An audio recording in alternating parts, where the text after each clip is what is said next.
LA's Christine Lazar saw the video online and she said, we have to get him in studio. So Christine did. Hi, Christine. Good morning. Yep. When I put my mind to something, I'm like, we got to get Jordan in because his energy on the court is taking social media by storm. But he also has been the subject of a very public controversy. And he joins me live in studio. Jordan, I'm such a big fan. Welcome and thanks so much for coming in. Thank you so much, Christine, for having me here. So first off, 33 million views in a week. Why do you think this video compilation of you on the court went viral? I think it's just authentically, who I am, and that's kind of how I play volleyball and the style that I bring to the court. And I feel like, that's a big reason why it's kind of went so viral in ways.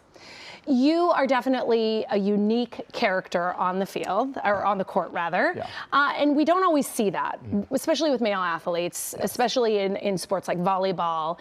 Why do you think being your authentic self, having that representation for kids, for adults who may not fit the mold of the stereotypical volleyball player was so important? Why did you say, I'm going to be authentically myself? Just because, representation matters, especially in today's day and age, right? Having that kind of representation of being an LGBTQ athlete in a obviously male sport, and kind of not seeing anybody like myself really inspired me, and just to inspire younger generations that, hey, it is possible, being part of a community, but also kind of showing you as an athlete being dominant in that.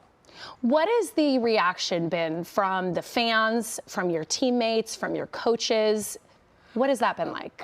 Just an overwhelming support, and it's kind of surreal just to kind of see the whole world like rally behind someone and a program, and kind of really shows that there is some progress made in the world, especially being part of the LGBTQ community.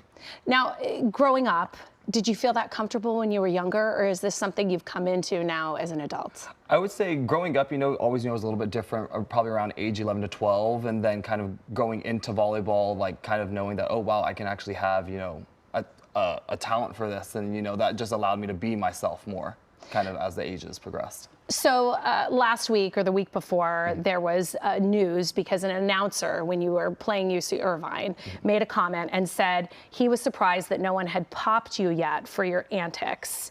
How did that make you feel, and what was the reaction after his comments? I didn't know about this comment until after the match, so kind of hearing that from a couple teammates that showed it to me, it was kind of just shock. Announcers have a job, in my opinion, to, call a game unbiased, and kind of to hear that was a little bit, just shocking to me. And I was a little bit just had to take a step back and realize, like, okay, maybe people aren't as fond or supportive as I thought they were. And that's hard. Yeah, for sure. It was kind of difficult to, have someone say that to you on live broadcasted television, and, in a match that, the opposing team was doing the same thing. Yeah. Can you explain how that makes you feel? And a little bit kind of just like unsure of myself in ways, but also having the support and love from everyone over the last week or so has really reassured me that, everything I am doing and who I am on the court is, right in a way. Because the comments have been overwhelmingly positive. Yes. Oh, yeah. Definitely. Definitely. Let's talk about the fact you grew up, you're a local boy. You grew up in Hacienda Heights. Yes. Your dad still teaches down there. He's Yes. a high school teacher and a coach. You have a brother who played basketball, so you have a very sports-oriented family. Yes. What advice do you have for other young athletes, especially those who may be a little different? It's cliche to say, but to be yourself. That if you don't believe in yourself, no one else will. That you have to be your #1 fan. In life and in the sport that you choose, you have to be your #1 fan.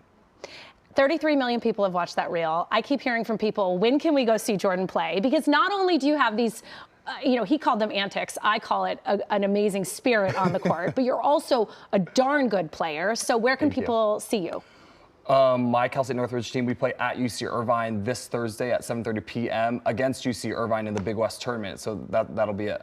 Okay, and are you seeing more people in the stands now that you've gone viral? Yes, yeah, we played at the University of Hawaii this past weekend, and both nights were sold out, 10,000 people. So it was really surreal to kind of see that, just the overall crowd reaction, kind of when I got announced for starting lineup, the love and support from all of the people in Hawaii were amazing. Oh, Jordan, I'm so glad to hear that. You're really doing amazing things. Thank you so much. Thanks so much for joining us here, and we're gonna toss it over to Kalina now for a look at the traffic. Usually I'll support my anteaters, but I like you, so good luck. You're gonna do great, Jordan. Thank you.